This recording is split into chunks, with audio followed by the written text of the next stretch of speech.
अस्सलामुअलैकुम। तो जब भी हम किसी से खुश होते हैं या उसकी भलाई चाह रहे होते हैं तो उसे दुआएं देते हैं कि अल्लाह तुम्हें खुश रखे, अल्लाह तुम्हें बेटे से नवाजे, अल्लाह तुम्हें ईमान की दौलत से नवाजे, अल्लाह तुम्हें हलाल रिस्क अता करे, अल्लाह तुम्हें बुराई से महफूज रखे। तो इस तरह की दुआएं कलमात हम उर्दू में तो आसानी से बोल लेते हैं, लेकिन इनको इंग्लिश में बनाते वक्त हम थोड़े से कंफ्यूज हो जाते हैं। तो इस वीडियो में मैं आपको ऐसे तरीके बताऊंगी कि आप जिससे आसानी से ये दुआई कलमात इंग्लिश में ट्रांसलेट कर सकते हैं और उर्दू की बजाय इंग्लिश में दुआ दे सकते हैं। ठीक है, तो चलिए देखते हैं। सबसे पहले अगर हम यहाँ पर बात करें कि इंग्लिश में कौन सा ऐसा पैटर्न है या कौन सा ऐसा स्ट्रक्चर है जो कि दुआई कलमात देने के लिए या दुआई कलमात के लिए यूज़ होता है। तो मैं जो है एक मॉडल वर्ब है, इसी का इस्तेमाल करते हुए हम प्रेयर्स दे सकते हैं। ठीक है, तो यहाँ पर हम जो इसका यूजेज है वो क्या है कि सिंपल हम मे का इस्तेमाल शुरू में करते हैं, स्टार्टिंग में करते हैं। सही है,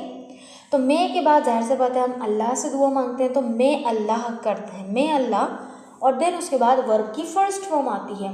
तो पहले मैं आपको सिंपल दुआएं कलमात को ट्रांसलेट करना बताऊंगी, फिर उसके बाद थोड़े से जो कॉम्प्लेक्स हमारी दुआएं हैं उनको भी हम ट्रांसलेट करेंगे। तो सबसे पहले मे अल्लाह, देन उसके बाद वर्ब की फर्स्ट फॉर्म और ऑब्जेक्ट। जैसे कि अगर हम बोलें अल्लाह तुम्हें हिदायत दे, अल्लाह तुम्हें हिदायत दे, सिंपल हमने बोला कि अल्लाह तुम्हें हिदायत दे, तो हम बोलेंगे यहाँ पर मे अल्लाह।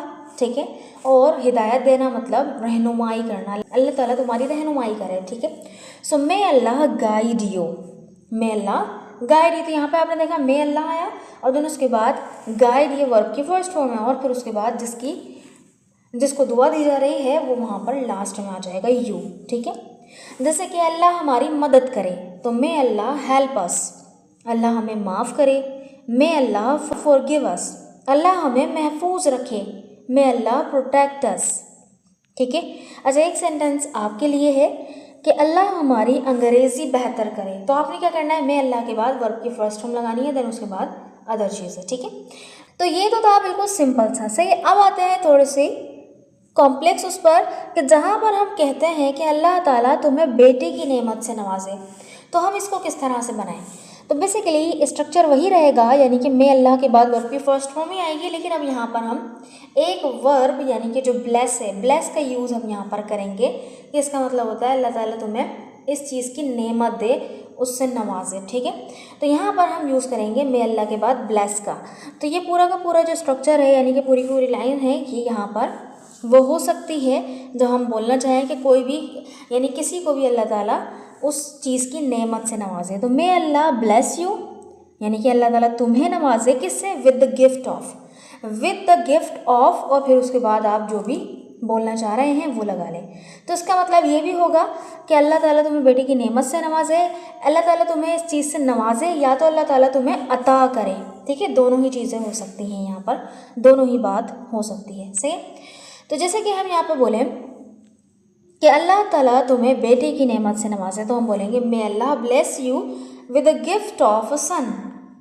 सही है, या तो आप द गिफ्ट ऑफ को हटा सकते हैं, सिंपल बोल सकते हैं may Allah bless you with the son, अल्लाह ताला अल्लाह तुम्हें बेटी की नेमत से नवाजे, may Allah bless you with the gift of a daughter, अल्लाह तुम्हें सेहत की नेमत से नवाजे, may Allah bless you with the gift of good health, अल्लाह तुम्हें ईमान की नेमत से नवाजे, may Allah bless you with the gift of faith. अब यहाँ पे एक सेंटेंस आपके लिए कि अल्लाह ताला तुम्हें इल्म की नेमत से नवाजे। इस सेंटेंस को बनाकर आपने कमेंट बॉक्स में लिखना है। हम नेक्स्ट स्ट्रक्चर की तरफ बढ़ते हैं जो कि है जहाँ पे हम कहना चाहें अल्लाह ताला तुम्हें इस चीज़ को अता करे।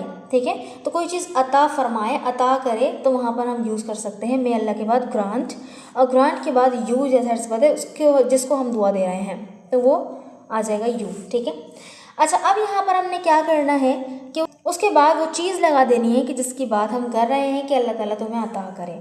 सही है, तो वो नाउन ही होगा, जाहिर सी बात है। जैसे कि यहाँ पर हम बोले अल्लाह ताला तुम्हें कामयाबी अता करे, तो जैसे कि मैंने आपको बताया कि अता करना, यहाँ पर आप ब्लेस का यूज़ भी कर सकते हैं और ग्रांट का यूज़ भी कर सकते हैं। अल्लाह ताला तुम्हें कामयाबी अता फरमाए, may Allah grant you success, या आप बोल सकते हैं may Allah bless you with success. ठीक है, बस वहाँ पे क्या होगा, विद भी लगेगा। यहाँ पर सिंपल ग्रांट यू सक्सेस। सही है, अल्लाह तुम्हें लंबी उम्र अता फरमाए, may Allah grant you a long life, अल्लाह तुम्हें रिस्क हलाल अता फरमाए। May Allah give you lawful sustenance.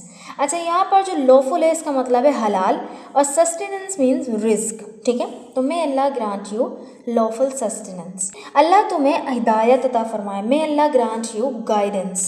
अब एक सेंटेंस आपके लिए है, अल्लाह तुम्हें अच्छा नसीब अता करे। नसीब को बोलते हैं फॉर्चून। इस सेंटेंस को बनाकर आपने कमेंट बॉक्स में लिखना है, ठीक है। अच्छा, नेक्स्ट है जब हम बोलते हैं कि अल्लाह ताला तुम्हें ये चीज़ बनाई, तो जाहिर सी बात है बनाने के लिए हम मेक का यूज़ करते तो हम बोलेंगे यहाँ पे मे अल्लाह मेक यू, और देन जो भी चीज़ बनाने की बात कर रहे हैं यहाँ पे एडजेक्टिव या नाउन कुछ भी आ सकता है। जैसे अल्लाह तुम्हें कामयाब बनाए, मे अल्लाह मेक यू सक्सेसफुल, कामयाब सक्सेसफुल, ठीक है। अल्लाह तुम्हें नेक बनाए, मे अल्लाह मेक यू राइटियस। राइटियस मतलब कि सही काम करने वाला। नेक बंदा वही होता है ना जो सही काम करता है। अल्लाह तुम्हें साबिर बनाए, मे अल्लाह मेक यू पेशेंट, यानी जो सब्र करने वाला इंसान है वो बनाए। अल्लाह तुम्हें समझदार बनाए, मे अल्लाह मेक यू स्ट्रॉन्ग। अल्लाह तुम्हें बासलाहियत बनाए, यानी कि आप सही कर सकें कोई काम तो कैपेबल बनाए, मे अल्लाह मेक यू कैपेबल। अब एक दुआ आपके लिए, अल्लाह ताला तुम्हें मिसाली मुसलमान बनाए। तो यहाँ पर आप मिसाली मुसलमान यानी एन आइडियल मुस्लिम कह सकते हैं, ठीक है। इस सेंटेंस को बनाकर आपने कमेंट बॉक्स में लिखना है। Last but not the least, अगर हम बोले हैं कि अल्लाह तुम्हें इस चीज़ से महफूज रखे, तो महफूज रखना वही प्रोटेक्ट करना।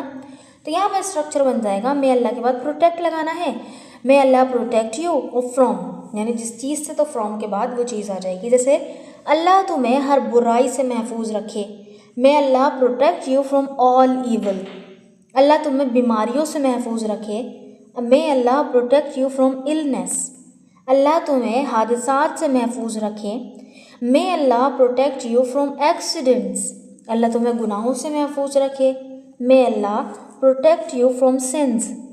अल्लाह तुम्हें नाकामी से महफूज रखे, may Allah protect you from failure. अल्लाह ताला तुम्हें गलत रास्ते से महफूज रखे, may Allah protect you from the wrong path. Allah तुम्हें दुख से महफूज रखे, may Allah protect you from sorrows. Allah तुम्हें नुकसान से महफूज रखे, may Allah protect you from harm. अब एक सेंटेंस आपके लिए, अल्लाह तुम्हें हर आजमाइश से महफूज रखे। आजमाइश, हर आजमाइश आप एवरी ट्रायल बोल सकते हैं। इस सेंटेंस को बनाकर आपने कमेंट बॉक्स में ज़रूर लिखना है ताकि मुझे पता चले कि आपको वीडियो समझ में आई कि नहीं। आई होप कि आपको वीडियो समझ में आ गई होगी और आपके लिए नॉलेजेबल रही होगी। तो मुझे भी कमेंट बॉक्स में एक अच्छी सी दुआ ज़रूर दीजिएगा और दिल से दुआ दीजिएगा ताकि मेरे भी काम आए। और जब हम किसी के लिए दुआ करते हैं तो वो वाकई में कबूल होती है, अपने लिए भी होती है बेशक, और जब हम किसी के लिए दुआ करते हैं तो उसके हक़ में और ज़्यादा जल्दी कबूल होती है। तो अल्लाह ताला हमें इस तरह का इंसान बनाए कि कोई सामने वाला खुश होकर हमें दुआ दे। इस वीडियो को यहीं तक रखते हैं। आई होप कि आपके नॉलेज में कुछ इजाफा हुआ होगा। अगर आपको वीडियो अच्छी लगी है तो इसको लाइक ज़रूर कर दीजिएगा ताकि और लोगों तक ये वीडियो पहुंच सके। आई होप कि आप लाइक ज़रूर करेंगे। और अगर हमारे व्हाट्सएप कम्युनिटी को ज्वाइन करना चाहते हैं तो व्हाट्सएप कम्युनिटी को ज्वाइन करने के लिए इस व्हाट्सएप नंबर पर आप कॉन्टेक्ट कीजिए, तो आपको वहाँ पर कम्युनिटी में ऐड कर दिया जाएगा। या तो आप जो है डिस्क्रिप्शन में लिंक मौजूद है, वहाँ से आप ज्वाइन कर सकते हैं, और फर्स्ट कमेंट में भी लिंक मौजूद है, वहाँ से भी ज्वाइन कर सकते हैं, ठीक है। So thank you so much. Allah हाफ़िज़।